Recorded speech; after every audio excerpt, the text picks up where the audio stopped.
Welcome to Reputation Revolution. This is the podcast where we help individuals like you to establish your voice in the marketplace, enhance the credibility of that voice, extend the reach of your story and your message, and finally, extract value from your efforts in building a meaningful personal brand that's both recognized and respected. Now, on with the show. Welcome back to the Reputation Revolution. My name is Trevor Young, and like always, every fortnight, every second episode of the Reputation Revolution, I get together with Brendan Keogh. He is a podcast producer. He's a content coach and strategist. How you going, Brendan? Great to be here, Trev. Fancy seeing you here. That's right. For people who have just dropped in and never heard one of these, I'll just do a quick recap. I interview expert guests on this podcast, all to do with building a professional personal brand and getting yourself out there and building visibility, influence, and trust. And then we follow it up the next week with a recap of that with actionable insights and what we got out of it and the highlights, and we dig a bit deeper into that topic. So the last episode we had was episode 238, I believe, mate. It was Bec Sands, and Bec is a up-and-coming, when I say up-and-coming, she's younger than me. She's a personal brand and thought leader coach operating out of Sydney. And we spoke all about exploring the possibilities that come with today's reputation economy.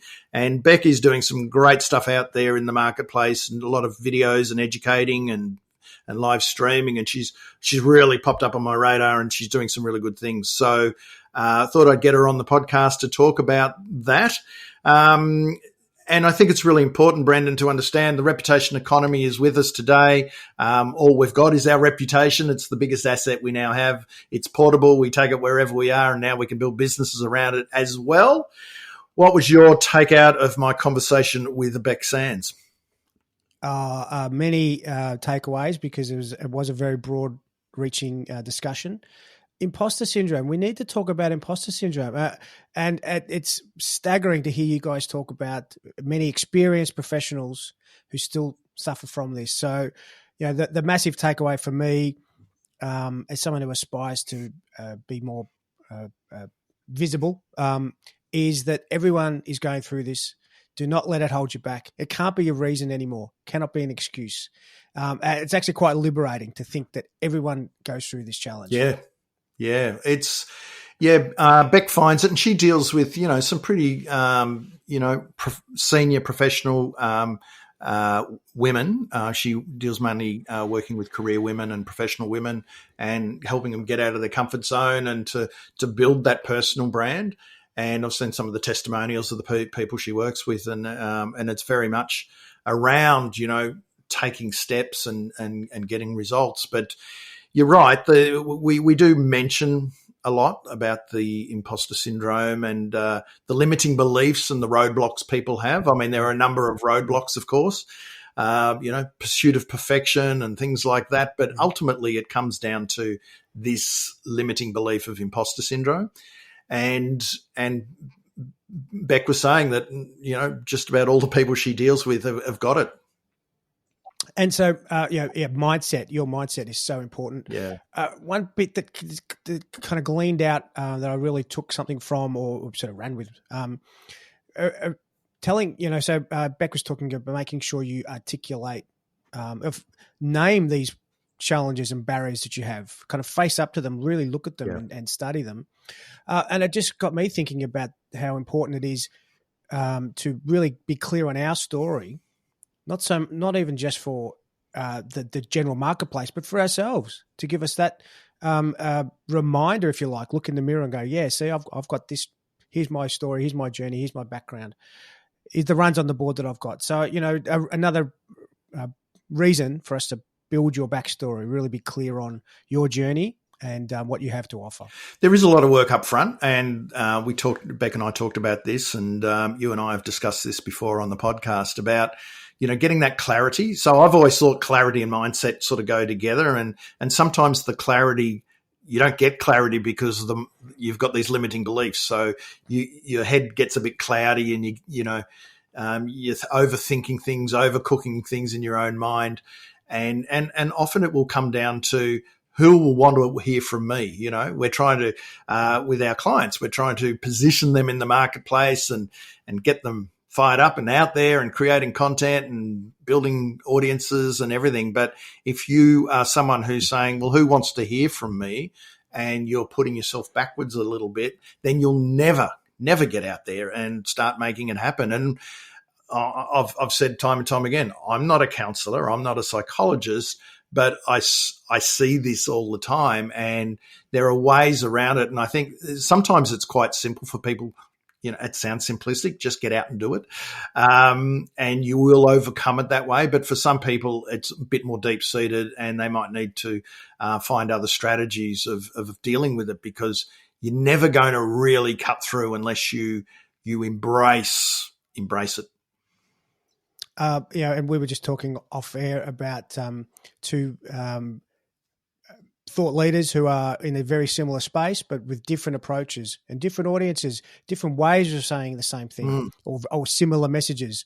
And that's important. Don't think just because there's someone else out there that your voice isn't as valuable, because someone will resonate more with your voice than something that's more professional or less professional.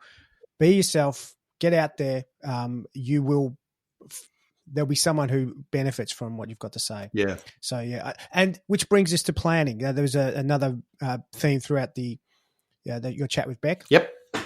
Planning, and strategy can be scary. And people think they're locked into this extensive routine, and do I have the time? But planning and being taking that time to be very clear about what you're trying to say, who you're talking to, is a way to ease that. It can mitigate some of that imposter syndrome of having that clear sense of there's purpose to what I'm doing, and it's not just free form. There's strategy behind it. And part of the planning is also, what do you want to achieve? I mean, why are you doing this? I mean, I believe everyone should try and influence the perceptions of how people think about them. That's personal branding, really, because what people think about you is your personal brand, whether you like it or not. So why wouldn't you want to influence that? And I think, as I said at the outset, we live in the reputation economy now, and that's the where your asset is your reputation, and it's portable. It goes around with you. Now, if your goal is career, then that's what it is, and you try and influence your audience then, and you know what you need to stand for and build up in that regard. If it's going to be about building a business around your personal brand and your expertise, that's a different approach. So if you don't know which one you're going with and what you're trying to achieve, then, that's again, gives you reasons to go back inside your head, and then nothing happens. And that was a really interesting part that came out too. Bec talking about so there's the many modes. Just a good reminder that it's not all about owning LinkedIn or being a video guru.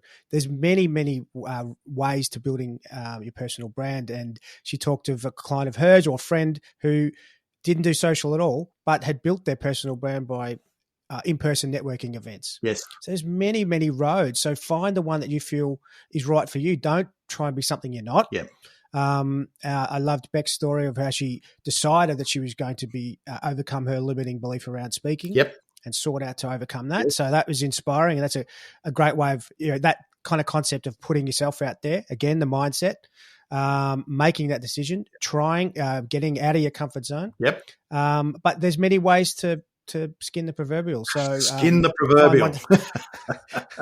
Find the one that works for you, and don't try and do everything, but find something that you're more comfortable with. But don't not too comfortable. You have to be uncomfortable. You have to push outside your comfort zone. There's no doubt about that. I mean, you're talking about building, and yes, there's building a personal brand around your expertise and becoming a subject matter expert out there and being seen about that. And then there's being a thought leader, which is different again. And really with both of those, you have to push yourself. You have to put your ideas out there, particularly the thought leader side of things where, if you're an expert, you're going to put out stuff that you know and best practice, and you're on top of your game. Thought leaders, if you kind of veer in that direction, they're changing the way people think about a topic or an issue. They're pushing boundaries, they're connecting dots, and they're exploring ideas in public. And that, that can be scary. So you have to be on board with that. Otherwise, it's not going to happen. You talked about Bec and her, I guess, limiting belief around kind of speaking and, performing in front of a camera. And the way she went around that was doing a live stream every week on Instagram to help her overcome that reticence about appearing on camera.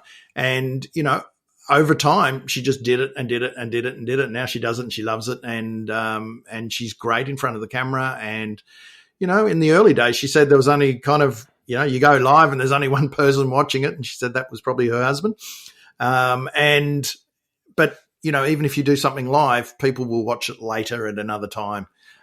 We've done that here. We're not live today, but last episode that we did, we were live, and not many watch it live. And then, people will watch it later on their platform of choice. So that whole notion, and we hear about that, don't we, Brendan? People say, I'm going to, some people say I'm going to do a live video every day. Some people say I'll do a live video every week, or just a video and put a LinkedIn video up once a week for the year. I tell you what, at the end of the day, they're much better performers at the end of the year than what they were at the start. Bec talked about, we've got to learn. We've got to constantly learn new skills. So with that learning mindset, you're going to be a better performer. Having that routine, if you don't lock it in, if it's not in the diary, it's very easy to find other reasons to not have it. Yeah, explain that a bit more. Explain that one a bit more, because that was a really good point. Yeah, well, I think consistency is something that echoes through a lot of your interviews, and being consistent. Not only is it great for the audience to know when to seek information out, but if you don't block that time out, it's so easy for life to get in the way. So block the time out, make the commitment, and you are learning on the job. We're often critical or we're so focused on audience numbers and size. That example that you gave with Bec on Instagram, where she had one or two people watching, there's benefit to it as you're starting out. So don't fret about it. Yeah. Use that as to your advantage. Have a crack with no one watching, and the downside's pretty low. And you build that experience and skills over time. No one's perfect straight out of the gate. We always have to learn. And if you have that growth mindset, it can really be a powerful way to transform your skills. And we do talk about that consistency, and yes, having a time in the diary or a date where you get something out. I mean, with this podcast, this comes out every Wednesday afternoon. Like clockwork, the newsletter, Reputation Revolution newsletter on Substack, that goes out Thursday afternoon. And, when you have those, I call them owned media assets, really, they're your owned media assets that you build upon time and time again. And often that's a way that people find you, whether it's through a podcast or a live stream every lunchtime on a Friday, or, a newsletter every fortnight on a Monday, even if it's a LinkedIn newsletter, every couple of weeks. It's that consistency where you're showing up, and that builds trust. But it builds trust with your audience, but it builds trust in yourself, that you can do this. And so that whole notion of fronting up again and again and having something to commit to, I think is a really great way to overcome all the crap that goes through our heads. And doing the work was another theme from your chat with Bec. Do the work. That's what separates you from the rest. So, there's no simple answer to this. Hard work, but getting it out there and getting started goes a long way. And if you do that in the context of a plan that doesn't put you on the hook too much too early, that you can build up and scale up. Yeah, that's how you get into. Because Trev, you'd have to say that it wouldn't have been easy for you when you started these many channels, but just as routine, it's just second nature now for you. Yeah, I mean, I've gone on record a number of times saying that when I started blogging back in 2007, mate, that. I learned more. I'd been reading about blogging for about a year because I was in the public relations communications game. Needed to know what's this blogging thing that everyone keeps talking about. And then I just said one night, just did it. That's where the name PR Warrior came in. I could get the name for somewhere. I don't even know how I came up with it. It was one that I could get. I got it. It continues today, but I used to blog a lot more. And I learned more in, I reckon, a couple of weeks of blogging, 5 weeks of blogging, that I learned more than, in a year of studying it. So you can learn all you like on podcasting, but you're only going to learn you can learn the theory. It's like swimming, isn't it? You can learn how to swim in theory, but you get thrown in the deep end and that's when you learn how to swim. And it's no different creating content. And blogging, your first blog posts will be terrible and they'll get better. Podcasting, your first ones will be terrible. They'll get better. Live streams, your first ones will be hideous. They'll get better. And all your videos and stuff like that, they get better. Everything gets better. But as you said, do the work. Most people want the results without doing the work. There is no quick fix on this. And, we only have to look at LinkedIn. There's something like only 10% of people actually post stuff. Everyone else is kind of lurking in the shadows. So it's, get out there and do it. And it will build your brand, but it'll build your confidence, building your brand and confidence at the same time. Too busy, Trevor. People, but I'm too busy. You guys discussed that on your chat. Yeah. I love Bec's response that if you're too busy, that means you don't value it. It's not a priority. Yeah. So let's work out. Don't say that, but just say it's not a priority. That's a much better use of language. And then you're very clear on what you're valuing and what you're going to be putting your time to. Forget this too busy. So I think that was powerful. I do want to touch on this lurker thing. It was fascinating. I hadn't heard that stat that you came up with during the chat. There's numbers of it. What do we land on, about 10% or something? It's yeah. So that's a staggering amount who are just in the shadows. But the story that Bec, and I think you might have backed up, I've heard that. I've had clients that the amount, it's nothing. I mean, yes, there's metrics play a role and give us an idea of what's resonating, what's not, but don't be hung up on it, because so many times people, and this is what's really interesting about social media, visibility is important. And you mentioned strategic visibility. I love that phrase. That whether someone is consuming every word and dissecting what you're saying that's wonderful. That's what we aspire to, right? We create content for people to do that. But even just the act of them seeing you in their feed as they're scrolling is visibility, and it's a reminder. And often it won't be the post, it won't be the content of the post that gets you that meeting with that client that you've been chasing, but it's just a prompt. It's a reminder. Oh yeah, I've had that many times.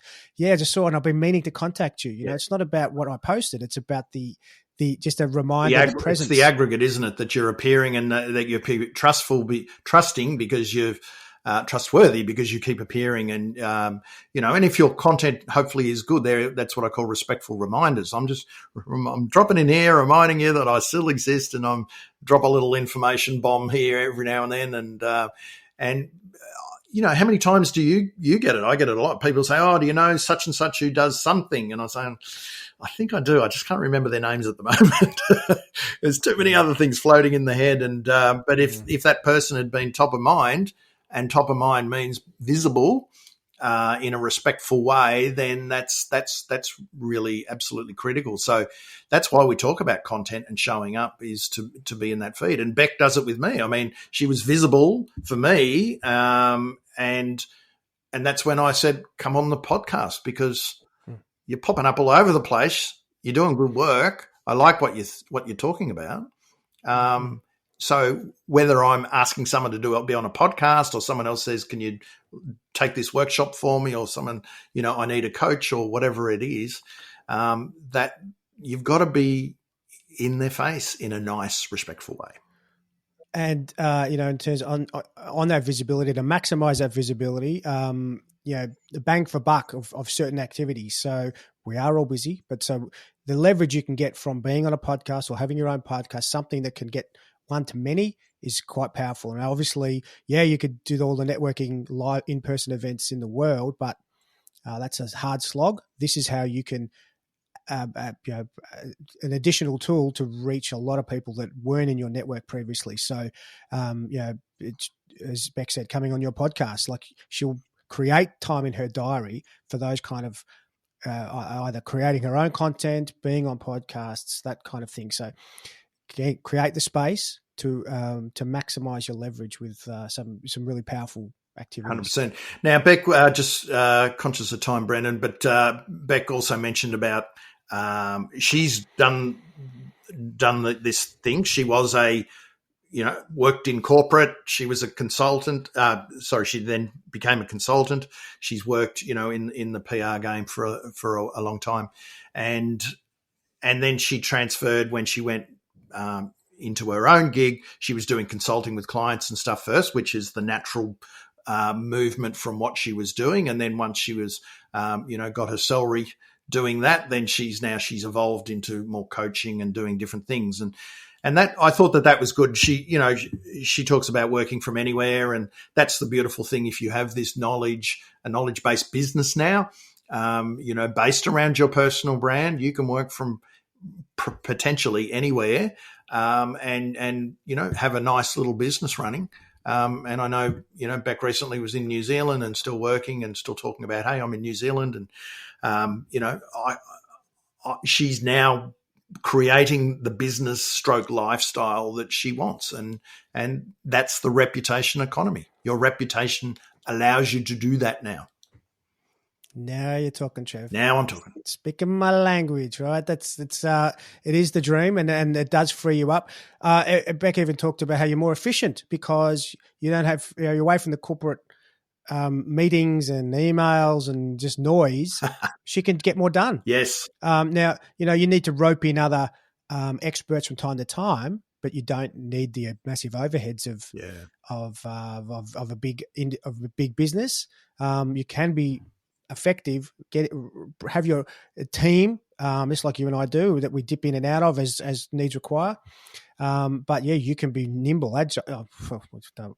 We won't go there, but you can be very effective, much more so than outside of that bubble. So I really like that approach. And I think we're seeing more and more people do that. And that's why people like Bec are in demand, because she's helping people get clarity, embrace the opportunities. And that's what the podcast, it was, as you said, a wide ranging talk, but really we started and we focused on mindset and clarity, which is where your starting point is, and kind of like the planning.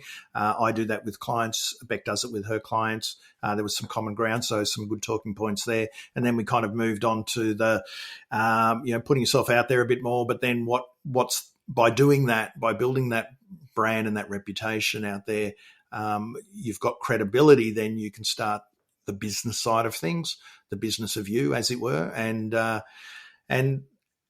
build that personal brand-based business. It's always a bit of a mouthful, that allows you to live the lifestyle you want wherever you want. So there's some really, it will depend on, I guess, what you do for a gig, but there's some just so many great opportunities, and I think people are only just now starting to work out what those opportunities are. And we do know that, people are rethinking things after COVID, and now there's the tools and the platforms. There's all there. There's no excuses anymore. COVID proof. Yeah, that's all you need to say, really. So, as you said, it's often the safest mode now compared to working for someone and being at the behest of a superior. It's a future-proofed approach. So, exciting times. Just my final closing thought is from your chat with Bec, embrace discomfort. So it's going to be a part of building your personal brand. Yeah. No one's, Joyce Ong probably is, but apart from Joyce, most of us aren't really that comfortable about putting ourselves out there. It's not our favorite thing in the world to do. So it's going to be building your personal brand is going to involve some discomfort. So embrace it, go with it, have fun with it as best you can. You never know what you can achieve. Perfecto. Summed it up beautifully. Tied it up in a nice ribbon, a nice virtual ribbon there, Brendan. Brendan, thank you very much, and we'll see you in a fortnight's time. Listeners.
The reputation economy is here.